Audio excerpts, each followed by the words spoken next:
Welcome to Totally Classic. Today, I, Brendan McNamara, and that guy, Andy Swindler. I'm sorry, I'm just barreling over you. I didn't even allow you to say your own name. I'm already canceling you.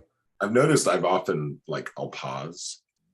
Yeah, you paused. So then I was like, oh wait, did I mishand off? And now that we're listening to them, because they're out there, I've been I should tighten that up a little bit.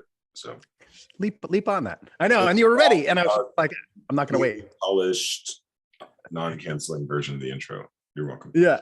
And the reason that we both said cancel is because today's episode, the question of the day is cancel culture just accountability? And Andy highlighted an intensely important double entendre of the word just there that we may get into, or even you at home or on a bike ride or walking down the street or driving in your car or laying in your backyard staring up at a starless sky in an existential crisis. Go ahead and let that play out in your mind. But this is Andy's topic. So Andy, I'm gonna let you take the wheel in the beginning, and I have no problem interjecting. Of course, thank you. This is not super planned. We like to ask a question that we may or may not arrive at any kind of conclusion to. I know. It's not about answering the question. It's about questioning the question. Yeah. I think that's it. Right. Yeah. Which we're good with. And if you're listening to this, that means you're good with it too. So the question about cancel culture is,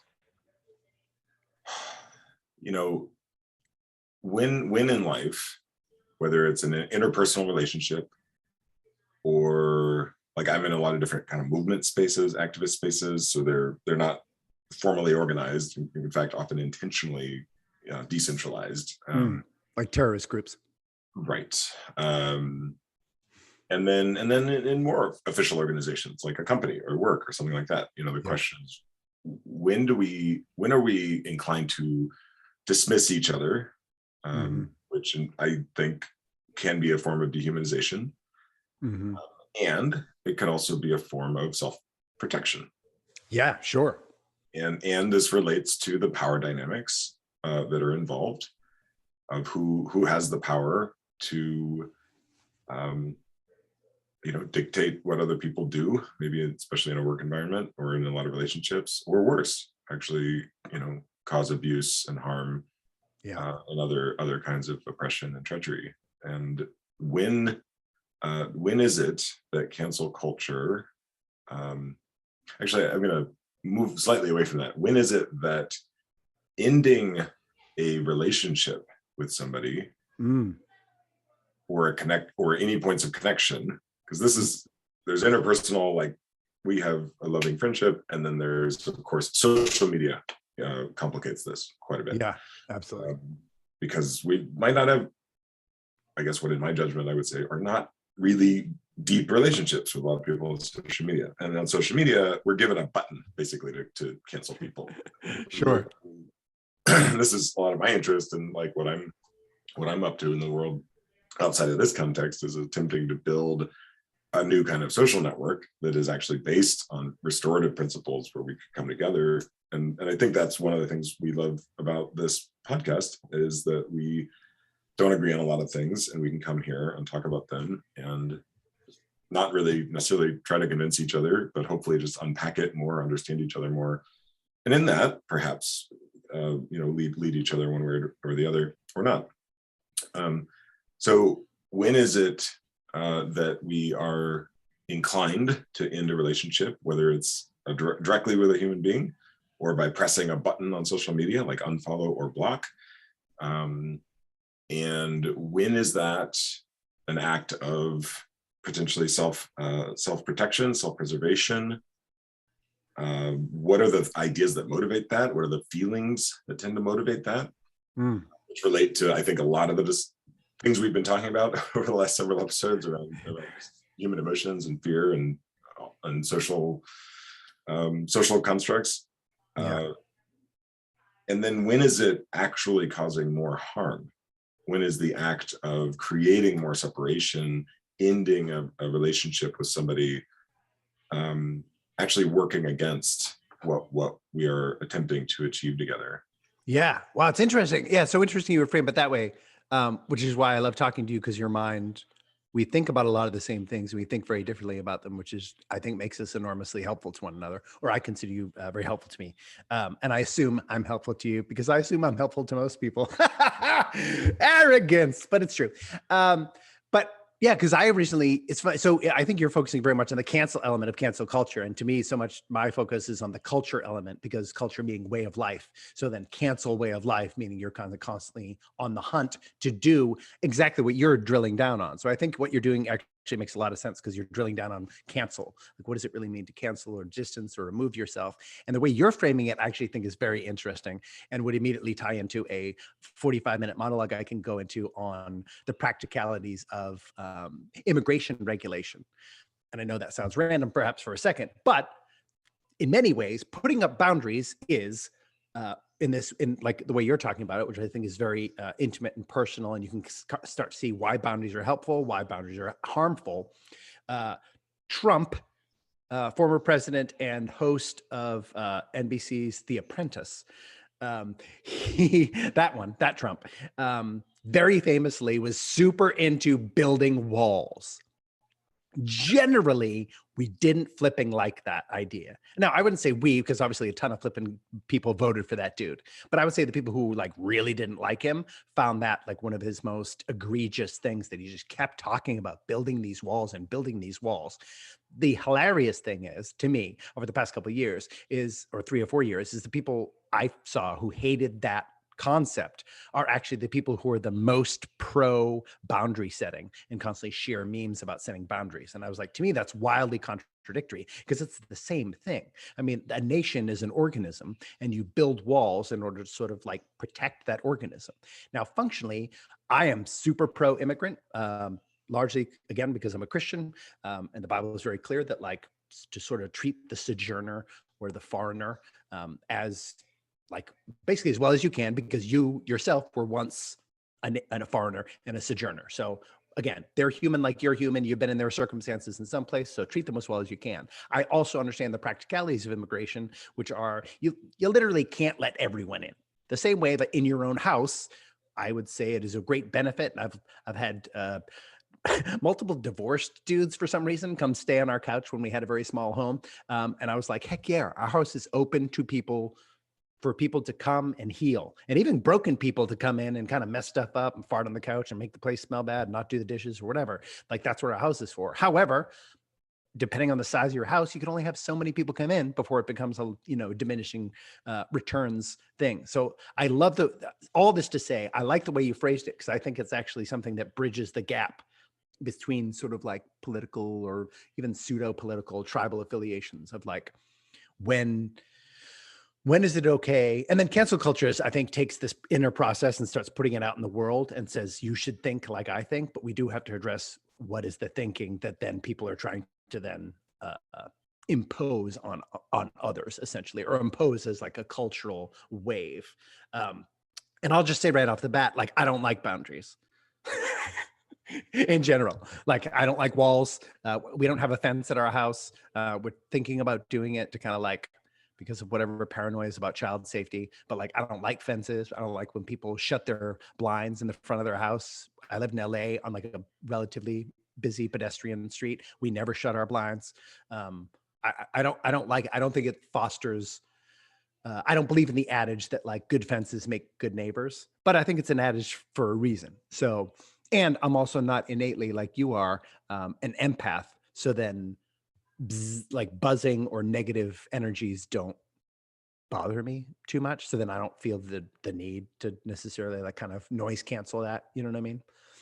Anyway, all that to say, like just a bunch of random thoughts, but also I think approaching this way is savvy. And I wanted to say that in order to like calm any rising thoughts in anyone else, that I was like, oh, this is a cool thing that we're all actually into this idea and we all hate it.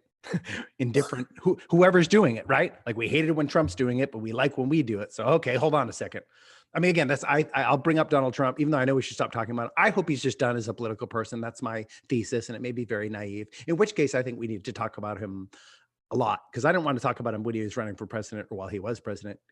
But I was like, let's not, and which is probably not the smartest thing, but whatever. But I do want to talk him after because I think he was actually one of the most helpful political figures of revealing all sorts of societal maladies in all of us, like not even just particular groups, but like in all of us, all sorts of interesting hypocrisies and so forth. And I think this wall concept is absolutely one of them. Have you been canceled, or sort of do you feel like you've canceled people in your life? So funny now that I'm listening to this playback. Yeah. I can hear I do that smack thing. Oh yeah. Well, I haven't been editing these podcasts for anyone who's listening to them. I'm kind of just letting these ones lay as like, because I want them to be not even simulations, but actual real conversations, like as real as possible, like as unmanipulated in many ways as possible. But I used to cut another podcast, and that was hilarious for particular people, how often I would have to go in and like pull out those little clicks in the timeline, pull it off the audio timeline, be like, there it is. And my mouth's a little dry, so who knows what's happening with my NPR mouth. We'll see how this episode goes. So that's it, right? So now now that I've encountered a reality about myself, I there's a part of me that doesn't like it, right? Like, oh, yeah, cancel me. Yeah, canceled up. Maybe that's the depth we'll get to. Is a lot of it, I believe, comes from facing something in others that we don't really want to face in ourselves. We'll get to that question. I love that question. I wanted a couple pieces you pointed out though. Yes. One is you referred to culture as an organism, and one of my teachers, somatic teachers, who really goes deep in the science and the biology of various living systems as a way to kind of think about and reinvent how we are together and how we build cultures and movements. Pointed out at one point that cells have a membrane, and they're permeable. Yeah. And decision. There's a discernment there about what is let in, what is let in and what is not let in. And one of my favorite quotes is from Prentice Hemphill, who said that boundaries are the distance at which I can love you and me simultaneously. And I just carry that one with me. I even put it in shameless plug, the new book that I just wrote, The Forward to You Empath You, because this, I think as you were getting at a bit about me, being an empath, being kind of extra sensitive to energy, sets me up for having very porous boundaries. Oh, sure. Yeah. You're a permeable. You're not even a semi-permeable, but you're a permeable membrane. Yeah. And I'm still on my journey to figure out how to manage that. I have energetic boundaries. I've learned some techniques, which gets real deep into mysticism and sort of Jedi land of energy work and things we can't. And some of it's a little more just practical, like get good sleep and be anything that would just probably huge. A healthy human body. Yeah. Sleep and water. Yeah. Sleep, water, vitamin D. Yeah. So I wanted to also frame some of this with a couple of quotes from the very wise and brilliant Adrienne Maree Brown, who has really written a lot about this in the last few years. Cool. I think tracing back to maybe the first essay about this in 2018, and then writing another one that was more COVID related, and then eventually a book that was released in 2020, We Will Not Cancel Us. And Adrienne's been deeply immersed in movement spaces for, I think, at least 25 years. So I wanted to offer a couple of pieces here that stuck out to me. And this is actually from an interview she did. So this isn't directly from any of the written material. But if cancel culture becomes the move we're using for everything, I think it loses its power. Something that is actually a misunderstanding or a conflict or something else gets raised to the level of, quote, this is extreme harm and it deserves this kind of response. Yeah. I think this keeps us away from the generative conflicts or the conversations where we can be in principle and really learning from each other. Then she goes on to say, I don't think we're going to build the numbers of people who are committed to abolition and transformative justice if the movement people, if the moment people enter movement space, they're immediately scared that they're going to that they're going to say or do the wrong thing and then get disposed of. Hmm. I do believe that trying to navigate a lot of these things on social media is part of the problem. A lot of social media spaces are communities where we are expected to act without being in actual relationship with each other. When I hear about someone causing harm, I think, what if that was me? If I had caused harm and it was my worst day or my worst behavior, how would I want to be held? Hmm. So as much as I think cancel culture as a default can be quite destructive, I also want to hold that it's easy to weaponize the argument against it and just say, oh, we should have, essentially, like in the language you introduced, oh, like we should never have boundaries. Like I should just be able to like spill into everything and everybody's life everywhere, which Yeah. which does take us back to the power piece. Like who has more power to sort of assert over others or show up in ways and be accommodated and all that. Yeah. So that can set me up for the answer to your question, but I also do want to pause to see if you wanted to respond to any of that. Yeah. It is interesting introducing the fear-based element, which I think it predominates the response to cancel culture, which I see very much being born out of it feels like the same argument's been happening for, I don't know, since before George Carlin died, where it's the same argument about political correctness, which Carlin called fascism masquerading as manners. And so this would be aggression masquerading as protection or self-preservation. And I think she's drilling down on a very important element here, which relates to cancel culture at large and cancel or boundary making. And I love that you're connected to boundary making because that's something I know way more about than even cancel culture. On the level of harm, which is, this is where you and I think we could be like a superhero duo. We would be so helpful. This could be a TV show, actually. Let me pitch the show. So Andy and Brendan travel from place to place where people have run into these issues where they feel like they're going to have to set up boundaries. Now, the reason they feel they have to set up boundaries, jumping off of this quote, is they believe someone is harming them or some interaction is harming them.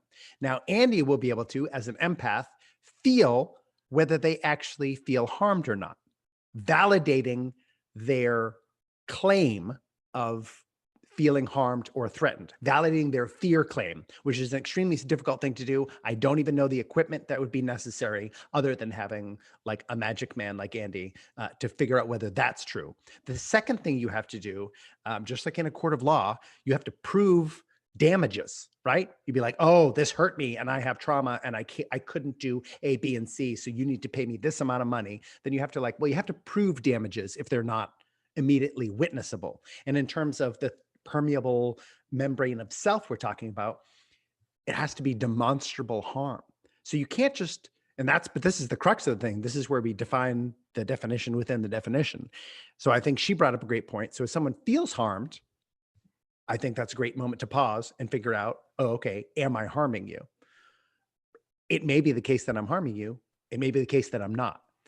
Your feeling can be valid in terms of like, it's a real feeling that you're feeling. Andy, the empath, could figure that out. I'm more of a rationalist, in which case I'll be like, okay, so your feeling's real. We've checked the first box. We still have to go check the second box. Has harm occurred? Just because you feel that there's harm doesn't mean there's harm. Just that you think there's harm doesn't mean there is harm. And this is the weird world we get into in our legal system as well, where I know there's this whole thing with like self-defense, and I've had this come up because my mother has had many interactions with the police, and they often ask, did you feel like the sort of aggression from someone else, and she wants to press charges or whatever? They will say, did you feel like your life was threatened? And I was like, I think that's insane, first of all, because what if you're a confident person, you're not really that worried about your life in which case you're like, I know I'm spending eternity, then why would I even really think that way? So that actually demands that you think in a very particular ideological bent. And then B, all you have to say is, oh, I felt like my life was threatened. And then, so that's why I shot that person in the face. So that's overall, I don't understand how that became a standard, but I think that speaks to something we're all wrestling in society, which is like, how do you demonstrate invisible harm? Because I mean, my goodness gracious, really, it sounds like an impossible task. I mean, I think as a scientist-minded person, I'd be like, well, it has to be visible somewhere, right? I mean, even if it's in a brain scan, pheromonally, somewhere. If it's completely invalidatable, then for me, we're in a very scary place, because then it's constant trust. So then it's like, well, you're harming me. And then this is the problem. Then it funnels it into, and it makes it a power game, because someone has to win that, right? You're harming me. No, I'm not. I feel like you're harming me. I feel like I'm not harming you. I can't see any evidence of it. Yeah, but I feel it. Okay, but show me. I can't show you. Then literally, what do? You flip a coin?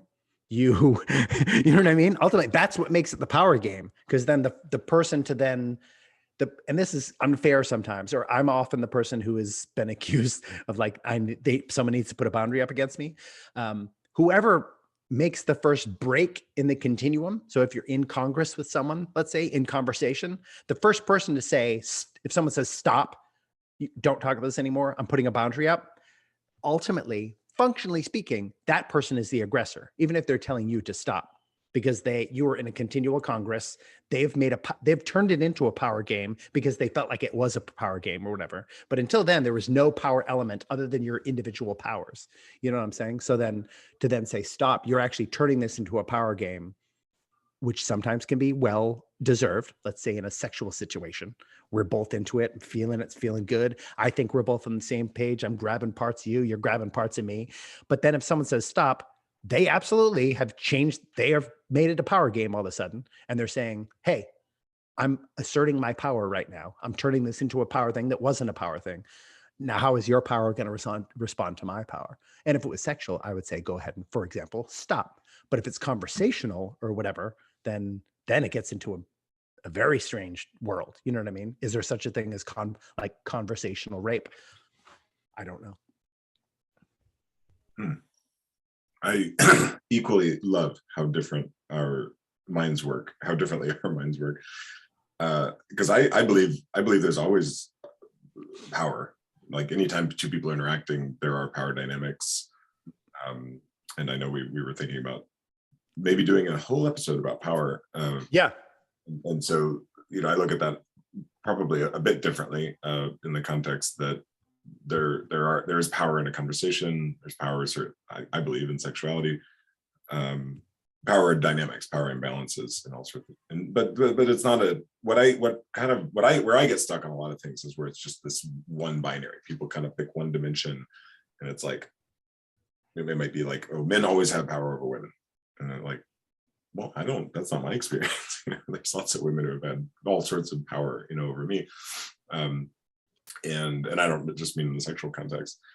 And I want that to be true, right? I don't want to live in a world where we imagine that one group of people always holds all the power, and there's complexity because I think we can look at a lot of measures about wealth and if power is in a physics standpoint, like the ability to move something, and in a more human relations standpoint, you could translate that to say the power to, at a minimum influence somebody, but potentially coerce somebody, when we don't even maybe know what power we're bringing into the room, especially, and as a white man. So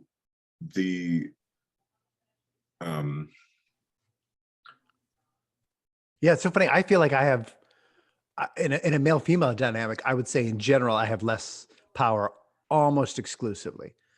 Like, for example, a woman's no is, I think, beyond subjectively, is objectively more powerful than a man's no. Yeah, I feel that way too, and we're of, as we've said, like very similar generations, and there's a lot of we demographically kind of check a lot of boxes, and yet there's so many things about our lives and our upbringings that are different. And, but I think we also, whether or not we, all agree with the word patriarchy, which I don't mind using, because I think all you have to do is look at every president we've ever had and say, well, okay, Yeah. like let's take out the charge and just say, well, look, come on, every leader of this country has been a man, most of them white. Yeah. Well, I think the human race dominantly across the world in every culture, dominantly, just percentage wise, is patriarchal and kind of always has been until honestly, like the industrial, like technological revolutions have altered that. But other than that, throughout pretty much all of human history, it is a patriarchy. So there's nothing wrong with saying that, And they're okay. So we'll put that in the agree column. Yeah. Oh, we totally do. Yeah. I mean, and I'm pro patriarchy though, so that we'd probably we can put those in the both. Yeah, I'm pro patriarchy. Patriarchy that exists, not in the what. Yeah. What we agree it's real and it predominates all human history. Yeah. But that's leading me back to something you were saying about it's fascinating because I wouldn't approach it the way you would say. I want to be a superhero duo with you. Yes. For sure. Yeah, I would, and I appreciate your confidence in my empathic abilities. And to me, there's a couple things there. One is like I appreciate that you brought up the invisible harm, because I do think that's a lot of what we're trying to figure out right now. Huge. And in the context of power and patriarchy, we almost always are really talking about physicality. Like, oh, the average man may be larger and have more upper body strength than the average woman, for instance. Right. Yeah. But when we start to look at this invisible harm, and that's usually an emotional reaction, like, and there's I think a spectrum there where it could sort of maybe at large sort of feeling bad, and on one end it's really just like, oh gosh, that stung a little bit. That's like a bee sting. And on the other end of that is like re-traumatizing people. Like if somebody had a very acute trauma in their lives, or potentially even getting into intergenerational trauma, like, oh wow, that's going to take their nervous system a very long time to recover from. Like maybe they need to like leave work for the rest of the day, and that's going to affect to do life and move through the world. Yeah. And all of that. So so my approach in if we were to go to people, this is why I've so loved leaning into the restorative and transformational justice communities, because that to me, I think what you're saying is true. Like if we just had to look at the evidence of harm, of invisible harm, it's like, what, I don't know, maybe science will have a way to measure that someday. There is some fascinating stuff emerging just around measuring, the cellular nature of intergenerational trauma and all this. But in a restorative or transformational justice context, it would be a dialogue. It would be a circle, and where we would not care about validating or invalidating whether or not somebody experienced harm in the classic sense of evidence, but to simply allow space for people to reveal their experiences, and again, not in that binary way. One of the binaries I think that's often quite limiting is a perpetrator victim binary, and in a truly like transformational context, that we need to look at what's underneath why somebody perpetrated that particular harm and why somebody felt it. Because it might be the kind of thing where, oh, I said this thing to 10 people, one of them got wildly triggered. So that might be evidence that it's not like a general horrible thing to do or say, but that for some reason that exact interaction triggered something in this one person. I would argue that still caused harm in them. Interesting. Okay, yeah. See, I was like, I'm stuck in the world of I don't know. Like, I don't know. Like, just because, like, it's almost like someone testifying on their own behalf. In which case you're like, let's wait as something. I mean, it's something. It's not nothing, but it's nothing like proof, or it's nothing like truth at all. In which case, our interaction with it has to be like the way you're talking about it has to be removed from the binary altogether. So that means you can't And this is very difficult, because to comfort someone in their harm, I wouldn't even say their harm. Let me back that up. To comfort someone in their feelings of harm, their perception of harm, is certainly my instinct. I love hugging on people. I absolutely head towards trauma. Love it. Down for it. I'm a run into the fire kind of a person. But even in that, I know I have a broken instinct to some degree, because to comfort harm that does not exist can be affirming to their misperception, because it validates the feeling. And I know I deal with this literally every day too now as a parent, right? So then when my children are in a harm space, I have to very carefully navigate, or perceived harm space. I have to navigate my desire to comfort them, which I often do. But then I try to, this is just how I do it. I don't know if this works in your spaces or relates to it. Like I will then go and comfort, like hold, get down to the level 2, sometimes physical contact, if that's what's like kind of agreed upon as you kind of feel each other out. But that's usually what happens. Let's say take someone on my lap, and then kind of like, okay, let's breathe through the feeling. And then we have to figure out whether it was ultimately, was it fair or not?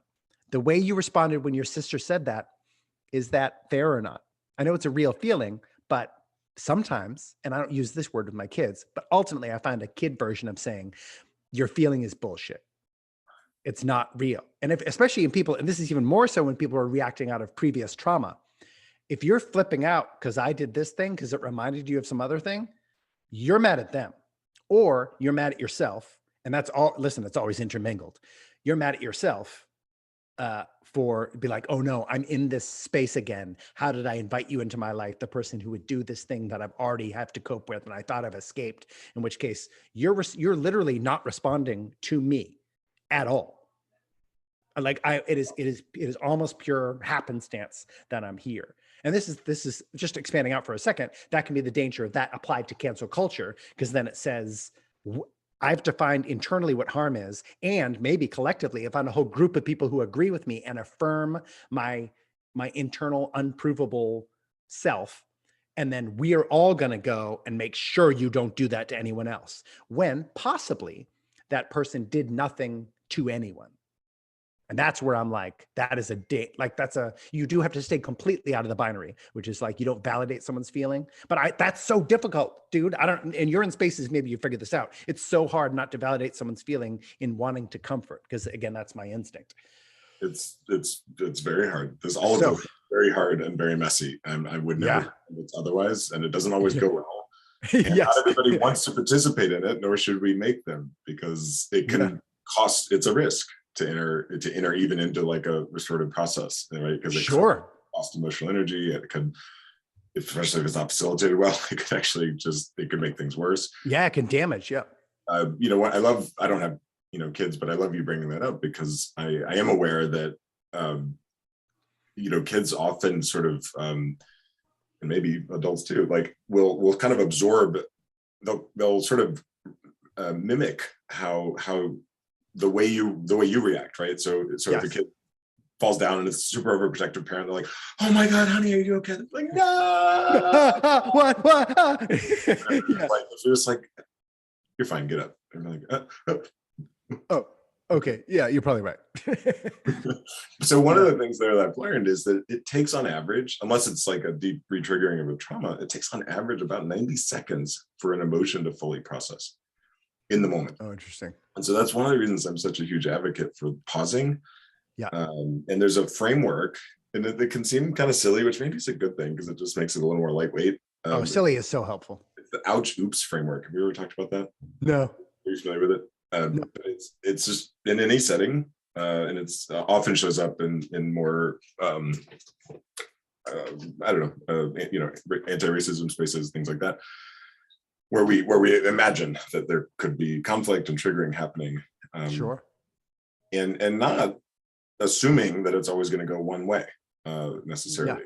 Like this group who we argue has more societal power is always going to trigger the group that doesn't, because I think in learning about this stuff is hard for anybody, and that's not to equivocate. It's just it kind of can honor anybody's journey. So it basically works like, oh, that stung. I'm hopefully on the bee sting end of the spectrum. And Yeah. if you're allergic to bees, we'll leave that out of here. Yeah. I watched the season 2 of Bridgerton. I get it. But and then everything just pauses for a moment. Mm-hmm. And it's that person's decision whether or not they want to unpack the ouch or not. Mm-hmm. Because that, there can be a certain I don't know, loss of dignity. If somebody has to explain all of their emotions, especially maybe if it's in a group where they don't know people very well or whatever. So it can. Oh, wow. Oh, wow. Okay. No, sorry. That was like a moment. Go ahead. Yeah. Well, I want to go back to that. Hopefully I'm explaining this well. I think it is ideal, perhaps, that it can be generative if they do explain it. But I left another piece out. So it's important, I think, to grab these things in real time, again, because of the emotional processing. Because I think what happens is if we don't have the time to process those emotions, then they can become trauma. Then they kind of get lodged. They're like, it was like this thing that wanted to get out or wanted to process, and it got stunted, right? It got held up. So if you do it in real time, then you know that they were reacting to somebody that was just said. Like, yes. So you would say something, and I was like, oh, and I would just say, ouch. And then you know it was your piece. So you would just immediately say, oops. So at least there's that acknowledgement. It's not like, I don't know, prostrating ourselves. We're just like, oh my God, I've committed, some horrible act or sin. I don't even know yet. And it can potentially address, I think, what you were saying about this may not have anything to do with you really. That actually happened to me the other day, which I can weave back to the story you asked 30 minutes ago, or the question. And but I don't want to go there because you just had I just like saw the actual light bulb it's a short one, but yes, but no, go ahead. No, I just light bulbed that I was like, maybe it's hard for them to share. It's a group they don't know or something like that. And I was like, oh yeah, I often forget those people exist. People who have difficulty being vulnerable, that there are people who have difficulty being full on vulnerable with anybody at any time. I don't live in that headspace. I don't understand it. I don't live in that headspace, and I don't understand how it's helpful. I get hurt a lot because of it, but I was like, this is, again, because I'm a rationalist, just like you were saying, like maybe it's better for people to process. This is what is so important to me. Which one's better? Like, and maybe that's an individual, but we do have to have a default of like, what's better? Like, ouch, oops. We've decided ouch, oops is better than whoa, or no one saying anything. So there's already been an evaluative binary where you've done click, click, click. We're doing this one. You've picked. Likewise, to me, being open and vulnerable is better. Straight up, objectively, it is the better path to be vulnerable. And I'm not that worried about sociopaths or psychopaths because their percentages are so small that you're like, in general, the default position, the number one position, not even competitive, is to be vulnerable. But I forget there are a bunch of people who have not arrived at that adjudication. I think they're wrong, and I'm happy to have an argument with those people. But I just often forget. So that's why I light bulbed. I was like, oh yeah, some people like don't want to talk about their feelings or whatever. Like I just started doing therapy 2 months ago. And to me, it's the closest hopefully I'll ever get, and the closest thing I've ever got to prostitution. I was like, this is the flipping best. You get to just like talk about all the ways in which you're a flipping failure and all the ways in which you like are messed up and feeling this week, just talk about times that you cried suddenly and felt super weak, and then try to process those stuff. I mean, I could do this all day. I mean, this is, I don't even know how to, I mean, it's like, it's as good as sex. It's flipping fantastic. I love this. Like, why would you not want to do that? You know what I mean? Unless I had a stomach ache or something, you know what I mean? But like in general, you're like, and maybe that's very masculine of me that like, what man turns sex down? Likewise, what man turns vulnerable, like getting to be emotionally vulnerable down? But I was like, oh wait, no, as you said that, I was like, no, you're speaking from experience. There are people like that who don't like to be emotionally vulnerable. It blows my mind that they exist, but I do know they do. I do have to objectively, just as being vulnerable is objectively better than not being vulnerable, it is objective truth that there are people who do not like being vulnerable. Oh, thank you for that. My God, the last 3 years of my life with my startup have been all about addressing that need, like and building Yeah. places where people can be more vulnerable. Yeah. Yeah. And I think you bring up a couple things for me. One is just at the end of the day,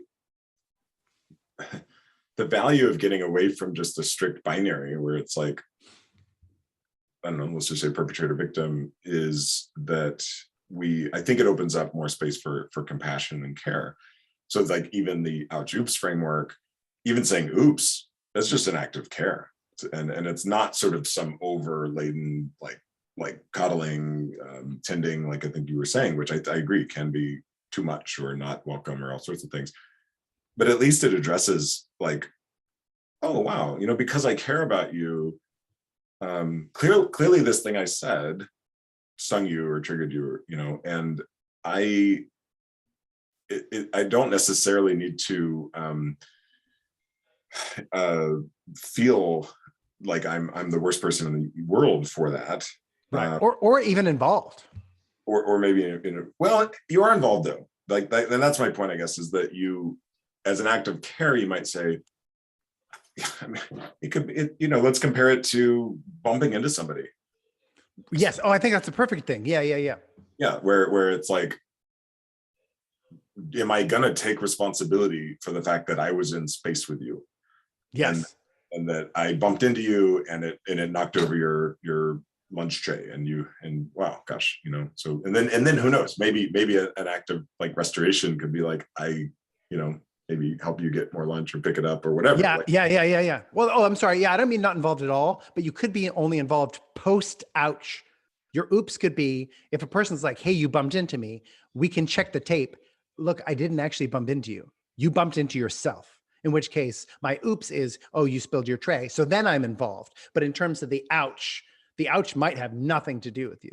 So I think bumping into is a perfect example. This is the same thing with people's emotional hurt or not wanting to talk about a thing anymore or whatever. Like their decision to be hurt might have literally nothing to do with you.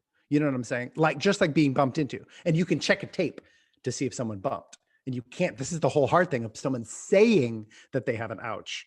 We don't have a tape to check, so it makes it. This is why cancel culture, I think, is a bad. I'm just going to say largely isn't about accountability, because I don't think. But you're doing it in these spaces. But I think generally people aren't willing to do the work and discuss what is harm. Is your negative emotion or the feeling that you don't like harm? Who's to say? You know what I mean? I don't like the way that God tells me a bunch of my instincts I'm not supposed to do. I don't like it. It hurts me on a daily basis.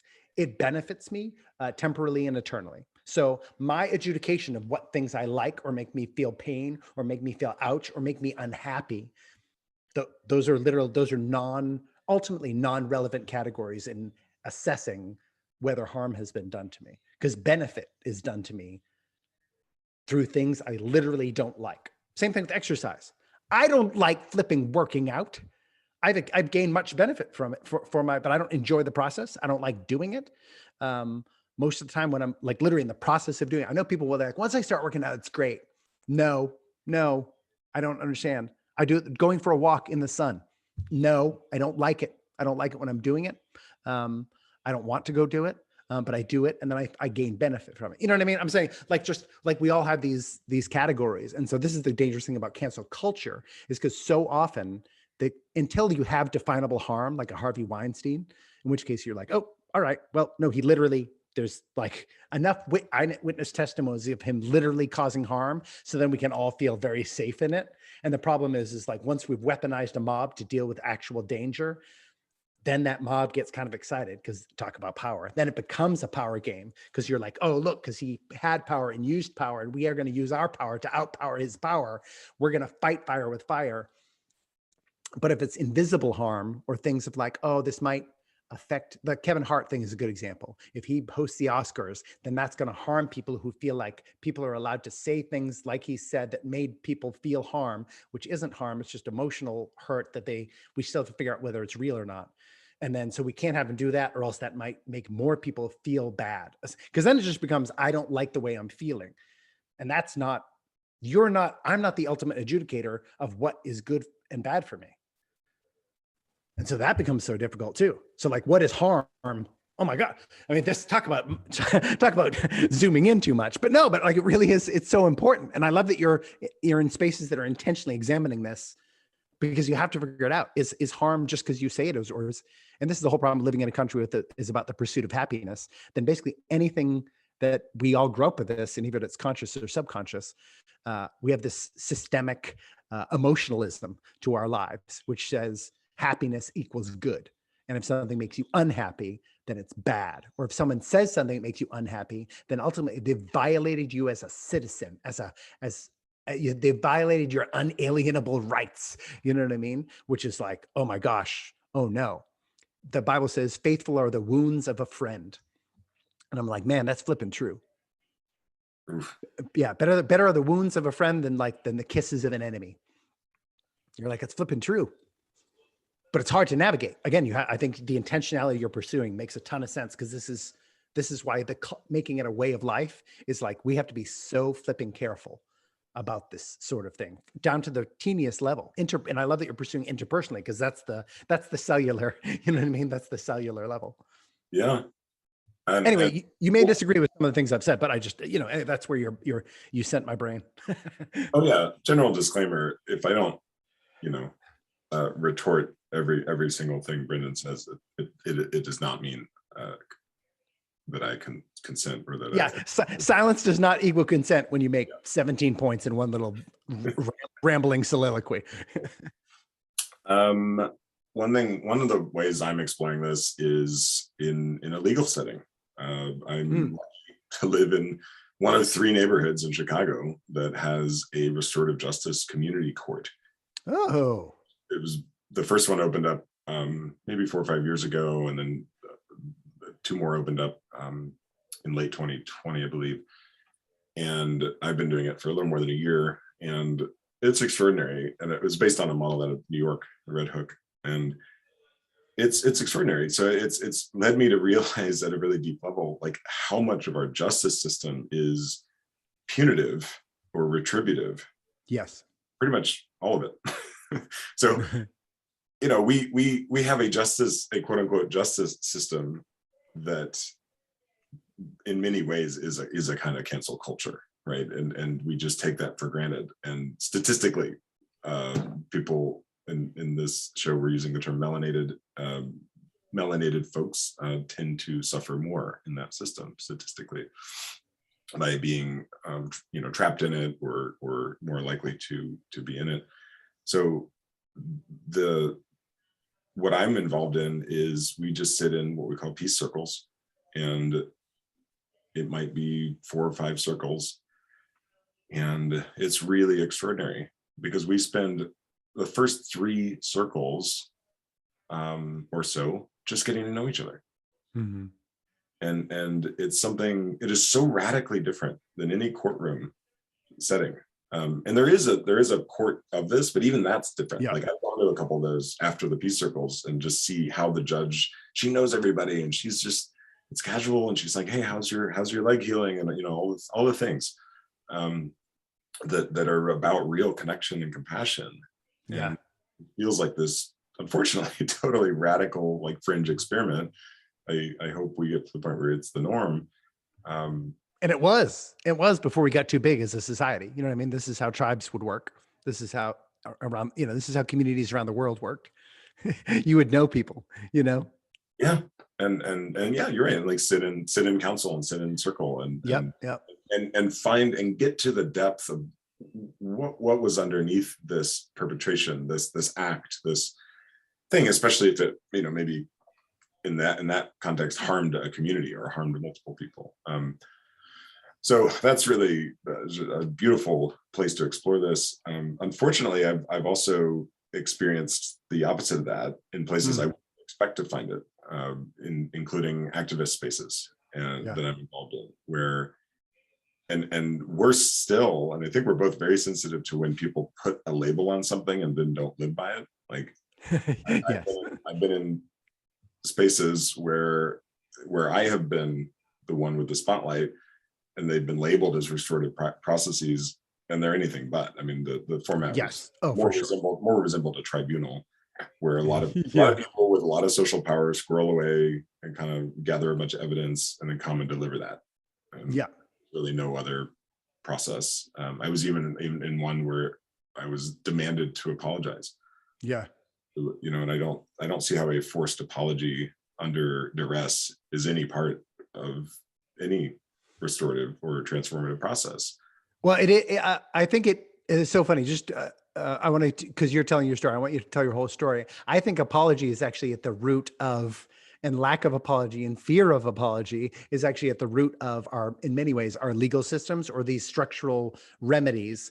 In that, in our culture, we are like, and I know this is like a kind of a wink, wink, joke, but it's a very real thing. We're a wildly litigious culture in the United States of America, especially, which makes it so apologizing is beyond vulnerable in terms of just admitting fault, but it's vulnerable in terms of like the financial future implications of how someone could then weaponize your apology as an admittance of guilt, and then in which case, then literally it can ruin your life, when really an apology is the thing that could forego all of this trauma. You know what I mean? In a lot of ways. Whereas, because then if you can seek remedy before it gets to that point, but again, because of that janky system, which is maybe just maybe it's relatively good like our legal system is like fine. You know what I mean? In terms of like world legal systems, but like it's just too many people.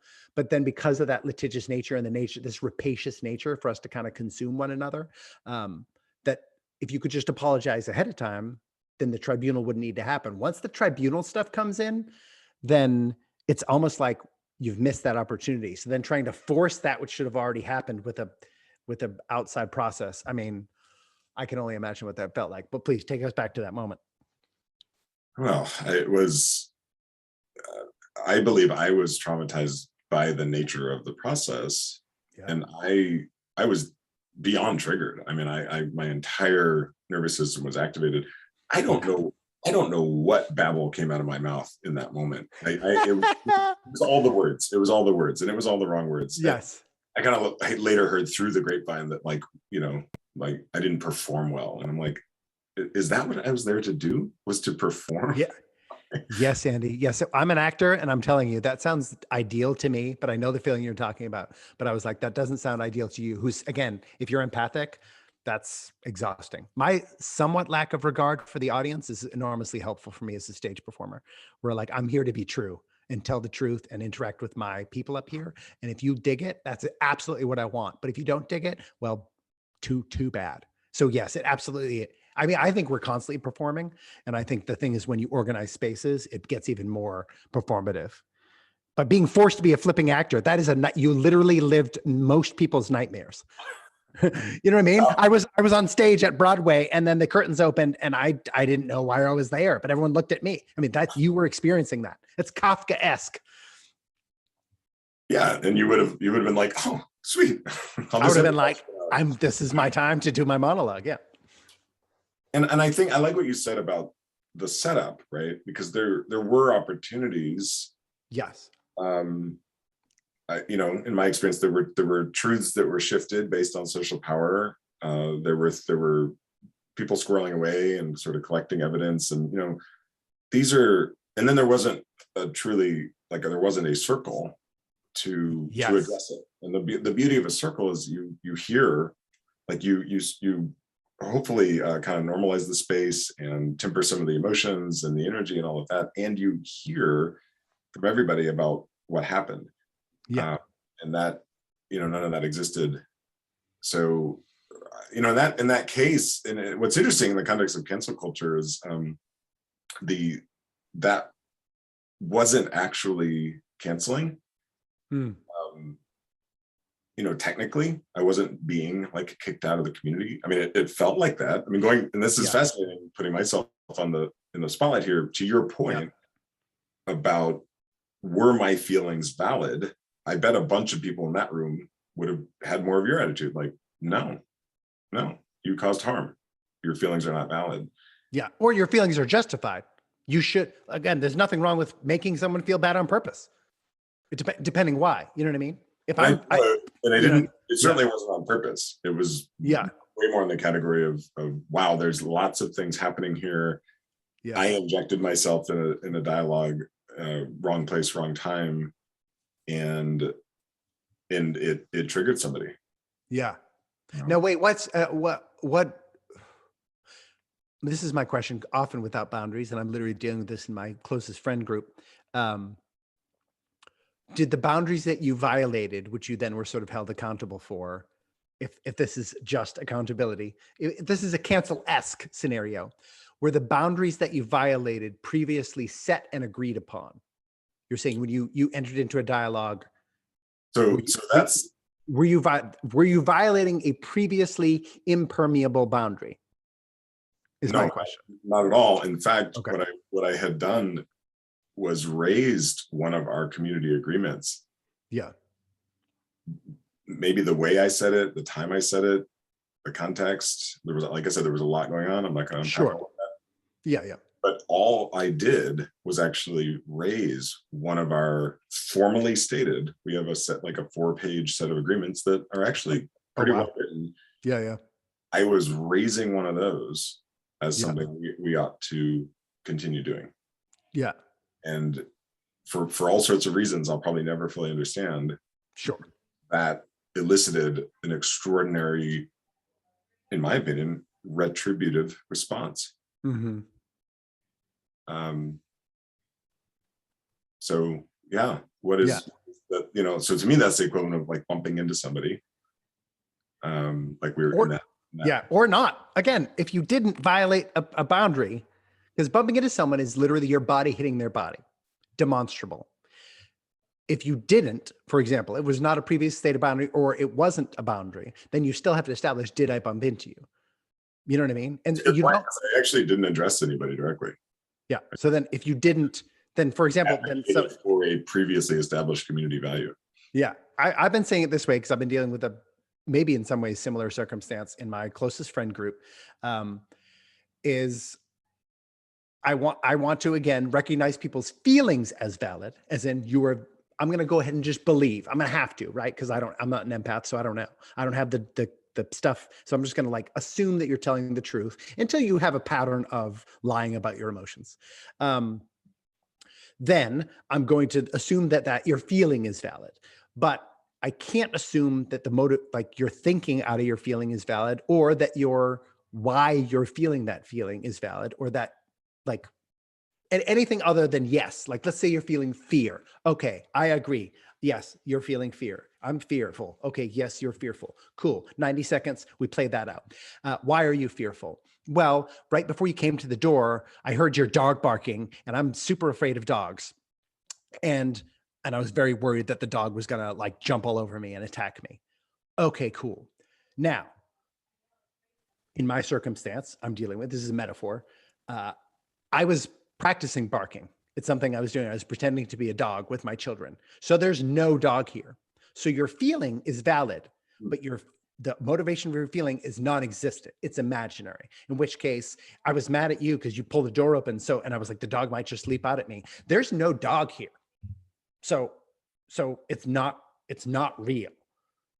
But and I'm not saying you're evil or stupid, or it doesn't invalidate you as a person.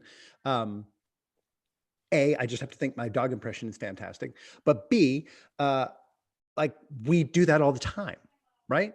I mean, I've absolutely swerved and almost smashed into cars because I thought that car, they put their blinker on or what, you know what I mean? They kind of just moved in their lane. I was like, oh, they're changing lanes. Oh no, it's not their fault. It's not their fault for drifting in the lane. They stayed in their flipping lane. They were just moving around like that they're actually in the realm of the allowable.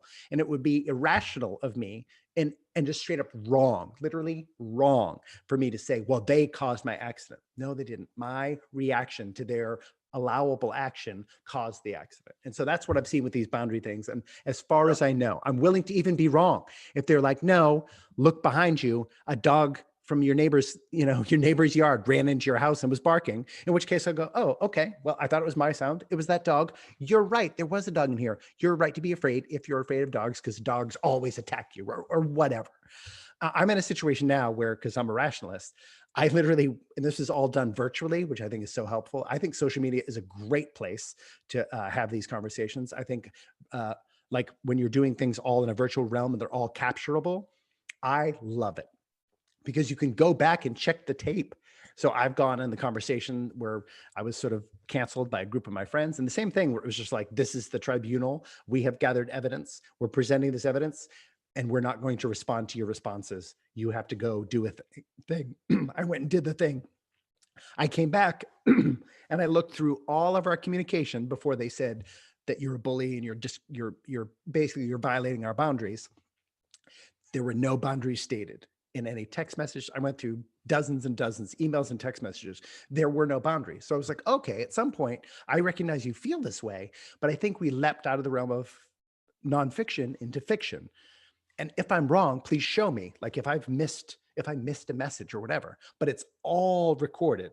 So we can go through all the documents and then address the feelings and be like, okay, your feelings were, again, I didn't have oops language. I could have oopsed it when they felt that way. I didn't, because I was like, but it's not real. That's like somebody going, oh, you bumped into me. And I was like, I didn't. I was 3 feet away from you. What, like literally, what are you talking about, lady? You know what I mean? And so I could have responded more, but this is the thing where I do think objective reality, and it's hard. I don't know how to do it either. How to like operably put rationality in companionship. The head and the heart have to stay together. We can't head off into this world of just heart. And I mean heart, not in the classic sense, but in the like modern, like feely sense, and head in the sort of rational sense. I know those aren't exact, principle words, but I don't know, that's the, I relate very much to that circumstance, but that's where I go. Is I would to the point where I just pick the top one and I go with the gold medalist. So I am more binary in the way I pursue things, because I was just like, who has time? And I would just default to, well, we have to rationally demonstrate this first before we talk about anybody's feelings, whereas there does need to be some, I think I would be better served in finding some sort of way of interplay. Well, that a couple of things. So my sister-in-law just wrote a book called Life and Death Design, which is, I love your graphic example. That might be in the book, like that idea. Oh, really? of the reaction being the actual thing that caused the problem, and why we reacted. Well, we have all this primitive biology, right? Yes, threat. So I think I lost the other thread. Well, I wanted to take it back to one thing. Maybe I'll come back. So earlier this week, I was triggered, and this was actually in a professional context. And I'm not going to tell the whole story, but what was fascinating, and one thing, I don't do as much therapy, but I'm in 2 different men's groups, and I have access to lots of healing spaces. Awesome. Like that, which I think serves kind of in the same territory. And my reaction was that I knew I was triggered, and I don't think I retaliated anyway. I haven't received any information like that. She didn't, so I think I did an okay job in the moment being like, oh gosh, I'm triggered, but I'm going to kind of navigate the rest of this. Here's where I am. Land the plane. Shake. Oh. Yeah, I'm here. The landing gear's out, but we got it. Maybe we had landing gear, but maybe one of the trim tabs was messed up. Anyway, exactly. So get your metaphor straight. I happened to have one of my men's groups that night. I was so grateful, because that's a place I can bring that kind of work. That's exactly what we do. Is we do so deep somatic work, and I probably did an hour of like somatic processing around that. Before that healing work, I mean, I wanted to cancel her. I mean, there was a part of me sure that so I'm not immune to any of this. But I don't think it's healthy. So this is a good example generally um, of why I'm such a proponent for healing and having more access to healing spaces, whatever they may look like. Because once I really don't think she did anything. I mean, in that oops, I would have said, ouch. I don't, in the moment, I just wanted to like blast her with fire. I mean, I was just like, oh my God, you are the enemy. You have hurt me. Like every protective, retaliatory, kind of emotion came alive, and even lingered, and that's like we get entrenched because then the stories circulate, right? And that's how we're wired. Yeah. And that happened for me. But then after that process, where I went back to the thing that was actually being triggered, which was literally like this thing I often go back to, probably when I was around like 10 years old. It was like, okay, just unpack, peeled off another layer of that, soothed it, and it really worked. I mean, now when I think about that interaction, it's neutralized. I'm like, oh, it's even kind of like, I can almost laugh about it, like, isn't that funny how I reacted? Because it's like, you didn't really do anything. But if I hadn't done that healing, it'd be stuck in there like target enemy. Yeah. I think that, I mean, to answer the question, because I think we're close to time, to answer that question then, is cancel culture just accountability? I think when cancel culture is just or justified accountability, then it can be helpful. But I think in general, cancel culture is not at all anything we should be holding on to or trying to justify, because I think what we need actually is an accountability culture, right? Because heading straight to cancel can't be the thing we lead with, or even the thing we're aiming towards.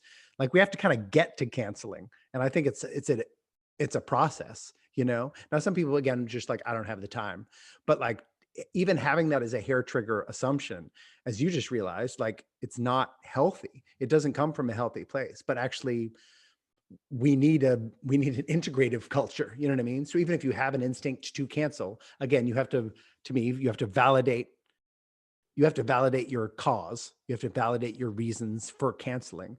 And then really you have to seek out like actual, I think for me, you have to seek out apology and forgiveness first and foremost, like way, way before you get to ever even try to get to canceling. Because canceling, I think, is what you're talking about. It heads all the way to the legal system, and punitive. It really heads at that point. You're already you ran straight into punitive.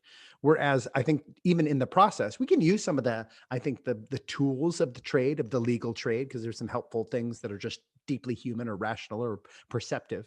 But really, there's so much to be dug into, in both the instinct to cancel and then even in the person we're trying to cancel, as in like, what's going on with you, with your behavior. This is really the sort of restorative, rehabilitative intention that I feel like we all should be heading towards. And that's kind of the problem with cancel culture, I guess, which is like, it's heading into it's basically just another version of tough on crime. Yeah, no, and these are skills. I mean, we're in our 40s. I've just been starting to learn these skills in the last few years. Yeah, I think in any serious way, and I think under the there is a vulnerability, and even not. I think you kind of connected this to the more like the legal power, when we or the risk of admitting fault in a legal setting, right? Like yeah. We feel that way even without the legal setting. We often feel that way. I know I do, because it's like, if I admit, I'm going to lose power here, which is really the opposite of what I like to believe, which is that the more vulnerable we are, the more connected we are in a relationship, the more power we will have together, the more power, because I'd like to believe true power comes from that vulnerability and authenticity, and not the aggressive kind of power over people. This situation that I described, is unfortunate, and it validates something Adrienne Maree Brown was saying, because I have told some folks this story or some version of it who were thinking about volunteering, and they're like, and one of them admits, he's got like this absolute fear of being canceled, and he may never join because I have painted this, picture of an unfortunate thing that happened to me. or that I was involved with. I know I do want to steer away from pure victim language, like, oh, this Victim. happened to me, Yeah, right? yeah, yeah, yeah. But I was involved with it. There's complexity there. And one of the things I realized though through that, and continue to realize, that I've healed a lot of it. I've forgiven. I hope people have forgiven me to whatever extent they needed to. And one of the things I realized though, because I wanted to run, Sure. I don't, I didn't, even though that had some cancel-y kind of qualities to it, I truly believe them, that they weren't actually trying to cancel me or kick me out of the community. Yeah. Just a very clumsy process. And I wanted to cancel them. That was the interesting thing. I Yeah. wanted to be like, smell you later. I'm out of here. I'm out. Yeah. Never go back. But I deeply believe in that particular thing we're building. Yeah. It would be really not only counterproductive, but I don't know, like against what I'm standing for to just bail, because then that would be me canceling them. And the amazing thing is, the most healing I got was from showing up again, time and time again. Huge. And oh my God, is that hard, especially in the beginning. Like, Yeah. oh my God, like I couldn't even, just all the feelings that brought on, and whatever was going on with me, and just oh, like kind of looking over my shoulder, and who's talking about this, and all Yeah. the social stuff, which I just feel like is a huge part of the challenge. And so I wanted to like close those couple loops, and then to even provide a more direct answer to your question, which I'm clearly avoiding for a reason. Yeah, I was essentially canceled twice. One with a very good friend during COVID, and then one with somebody we were reasonably good friends. Yeah, and that one, to some extent, they both haunt me. I mean, my nature, if you get into this kind of stuff, Enneagram 9, peacemaker, like really pretty amiable kind of guy, I'm told, and get along with lots of folks. And so it breaks my heart when I'm canceled. And I don't entirely blame folks for that. And I want to understand my part in that, and attempt to restore. But one of them, it happened about 2 years ago, and then last year we sort of got back in touch, and then I realized I had to set a boundary. I think they were expressing a desire to potentially resolve this, but I just saw all these old patterns coming out, and but I would say the second time around it was a cleaner boundary. To your point about your friends, and this is one of the skills we so often lack, is the ability to communicate and set clear boundaries and adjust them. We don't think that's something I learned in Huddle Party, like one of the 14 tenets. We have the right to change our mind. We just need to communicate that, and then not hold people, hold it against people if we've changed our mind or we didn't communicate that, and then they do something. You're like, what? But Yeah. I have not mastered that. One of the reasons I'm still single. Ladies, if you heard it, you like here today. No. So that it still haunts me in a way, because there's a piece of always wants things to be reconciled, and then part of the grief is realizing we don't always get that. And in this case, I think I decided I didn't even want to go through the emotional risk of would probably be necessary to lead to potential reconciliation. So the last thing I'll mention is there have been I don't know, maybe 2 or 3 times that have been canceled after a breakup. And that usually the big one to me is the Facebook block. It's the closest thing we have until we get to the Black Mirror.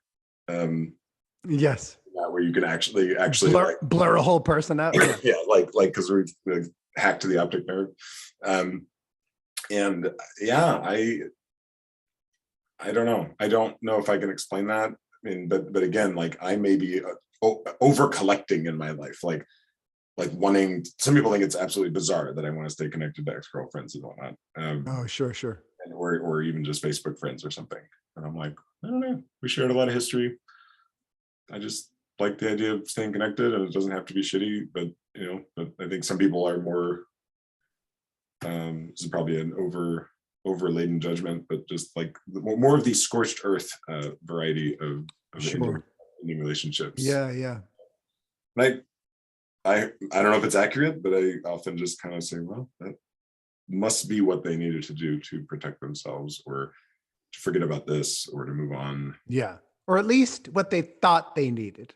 I mean, I don't think we need to validate their choice as though it was accurate, but at the very least, they thought, I don't want to, because I can't let the presumption that everyone's doing their best. That's a whole nother episode. But no, it's interesting to hear, especially from that perspective. I'm more of a completionist than a peacemaker, maybe. Like I don't like doing puzzles, like making actual puzzles, but I think of existence and interaction with other human beings as constantly puzzles. And so at the very least, if we're going to complete the puzzle, like we're going to set this puzzle aside of this relationship or whatever, I want to at least finish making the puzzle. So we have to, like, for me, like I'd be happy, I guess, to not be friends with someone or whatever on a social media program, if that's what we decided or whatever. But I'd want to kind of like have as much resolution as possible. So I definitely I can't. And again, I'm in a peacemaking process with I guess what amounts to very similar to a potential cancellation, essentially almost like a stated cancellation of a friendship, a conditional one. I've met the conditions. They're still not responding to me. So I guess I've been canceled. I don't know. But my whole impetus is if nothing else, let's get this clean. Let's clear this up. So then we can set this aside as like a thing. It's a done thing. Like it's like a work, like we completed this piece of art that was our relationship.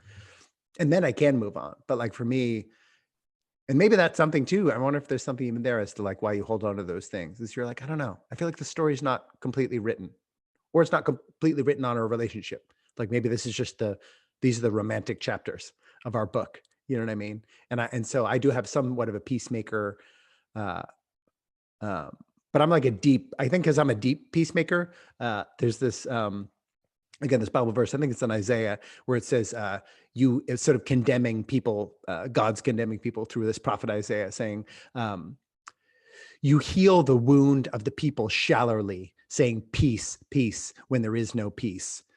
And so I was like, oh, shallow, being like, oh, okay, we figured it out. We've settled it up. You know what I mean? People who just kind of like peacekeepers instead of peacemakers. You know what I mean? You're just kind of like, oh, let's keep it peaceful. Let's keep it. Okay. Let's just settle that. Let's move on. There might be conflict there. So let's stay away. Whereas I'm like I want to jump in, mess it all around until like we've finished the piece. You know what I mean? It has to be a whole intense thing. So I don't know, but in some ways we actually have some like divergent, but actually similar instincts on that whole thing. So it's really interesting to listen to you process it.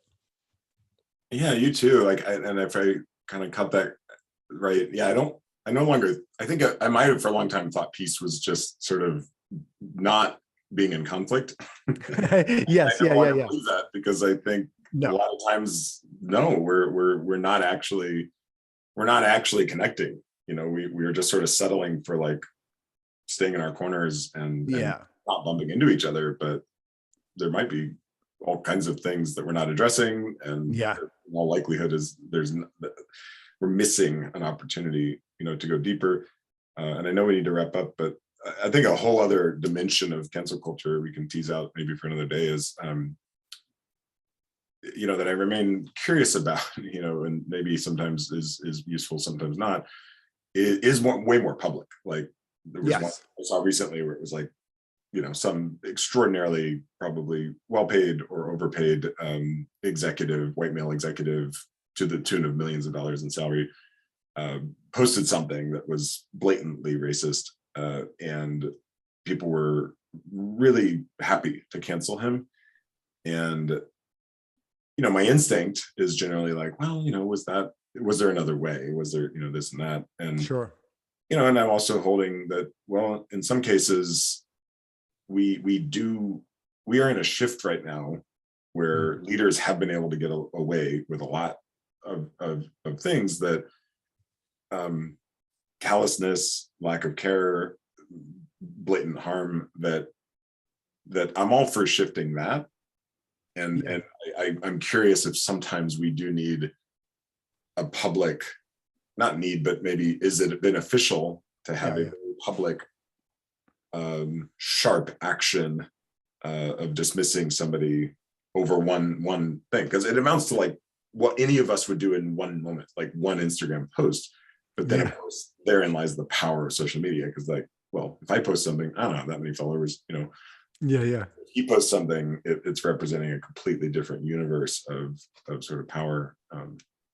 Well, and not even necessarily power, but social, because his social media post has no more power than yours does, simply by followers. It just has the capacity to invisibly harm or not harm or cause false harm in many more people. You know what I mean? So then if you can hurt 400 people or whatever, how many people follow you, and he can hurt 1 million people at a time, that's not really that's not his power. His individual tweet has no more power than yours does, because that's all he's doing is typing a thing. It's all the people who clicked flipping follow. They're the ones who have the power. Followers are the people who have the power. That's, I think, the fascinating thing we have to recognize, which also ties into the grand version. If you're following someone on social media, you had the power to follow them and unfollow them. They didn't force you. They had no power to grab you and put you in line with their speech. So you canceling someone, you literally came there with your power, and now you're trying to wield your power against this person. You know what I mean? Their follower count doesn't grant them any power over you as a harmed individual, which is that's when it gets fascinating. This is why when things zoom out from the more conscious, individual, small circle things get really dangerous, which is why I'm like, let's not do that. I think public shaming, though, the opposite tack on that, he doesn't have the power. They have the power in the first place, and completely, or they all have the same amount of power he does, at least in the social media interaction, which is the only place that was happening. There's no more or less. So then, unless they think that people following him somehow gives him power, but that's illusory. That's saying celebrities have more power. And it's like, until they can actually manipulate it or do anything with it, not really. Not like, you know what I mean? And you know, not at a certain level, once you have literal, actual, like, power to impose things on people or whatever, it can be a slightly different thing. But in a social media interaction, you don't have it. However, I believe in public shaming. I think public shaming is perfectly helpful. I think shaming people when they've done wrong things. If someone keeps grabbing some girl's breast at a party over and over again, and then eventually you're like, hey, cut it out. Hey, cut it out. There's nothing wrong. In fact, it's the right thing to do for you to say it flipping loud. Stop doing that. What you're doing is gross. You're being gross. We can all see you being gross. That's it. Now, I think you have to accelerate to public shaming. You start with private shaming, but eventually, and this is how cultures have worked in a tribal sense throughout history. There are many shame and honor cultures that have developed and prospered because of it. You have to honor those who do things well and beneficial to the community, and you shame those who harm the community. So then in some ways, again, the systems, you know, the systemic inclination is not in and of itself wrong. But I do think we have wildly inappropriate assumptions about where we're functioning in that system, you know? Well, and that, I think, as I read some of the arguments against this particular guy, that seemed to be more in line with, like, let's make an example out of this guy. Like the argument seemed to be, in some ways, even less about it. It was kind of taken for granted that, like, oh, nobody should post that kind of thing. Which we can also tease out the whole Twitter Elon Musk free speech thing, which we'll do another time. Yeah. but it was, you know, and I happen to agree with that. So I'm like, yeah, that's some bullshit to post. But it seemed to be much more about, like, people in that kind of position need to be held to a higher standard, because he does influence, I can't remember how big the company was, but let's assume it's like 1,000 employees. Like, he influence, and in many cases direct power over thousands of employees. And there's also this correlation being made, right, with, like, oh, he posted this thing on wherever it was, Twitter, Instagram, ergo he must show up that way in all of his power structures and his like that has any relevance to any of his employees. All of his employees, by the way, he has no actual power over, because they're not in prison. So, you know what I'm saying? This is all the things when we confuse what power actually exists and doesn't. He has no power over any of his employees. They can quit immediately, unfollow, power gone, quit power gone. So there's no real, I mean, now people in government do have actual impositional power. I just got a thing on my door the other day from Raleigh that they would start fining and continuing to fine me if I didn't cut my grass. So that has they do have some power that I literally can't quite escape from. But not the dog barking. Not the dog bark, not me making my dog sounds. But I mean, this is the fascinating thing of like, let's get them. I mean, again, this is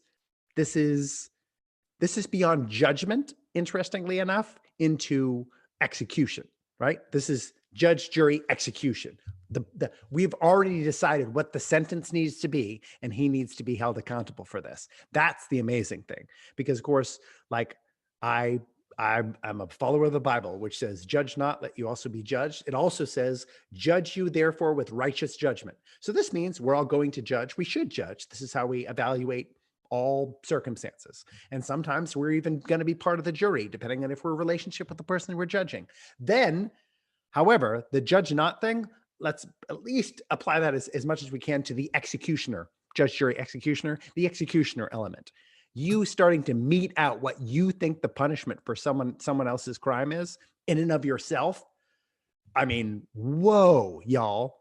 And that's the crazy thing. They're basically talking about he needs to be sort of publicly crucified. He needs to be made an example of. We need to kill him. I was just talking about the shame aspects of crucifixion this morning. But like he needs to be publicly put in the stocks. Like he needs to be publicly shamed. So anyone who sees him knows what happens when you do that. I mean, you are pulling, talk about power. Because you feel threatened by whatever his follower count or whatever influence you think he may or may not have, you then are saying, you think you have power? No, I have the power. I have the power to sentence you to this punishment, to loss of your company, to loss of your job, to loss of your whatever. And that part, oh my goodness, we should all, in the very least, we should all be treading that so lightly. Well, that was a lot of the nuance was tiptoe, how he was let go, because he was let go for this. Oh wow, okay. The way it was done, I think he got to like keep millions of dollars worth of bonuses. Sure. And so there was that level of nuance too, like yeah. Oh, even the powers that be at his company, even if purely for PR reasons, agreed to cancel him. But like some canceling comes with a parachute. Yeah. Well, because you're like, well, we cancel you for that. So you're done now, but you've also haven't done that for the other 10 years work for a company. So we can't take away all of that stuff. And they're like, no, we have decided that was our sentence, you know? Whew. There, but by the grace of God, go I into that judge, jury, executioner seat. It's scary stuff, but I'm glad.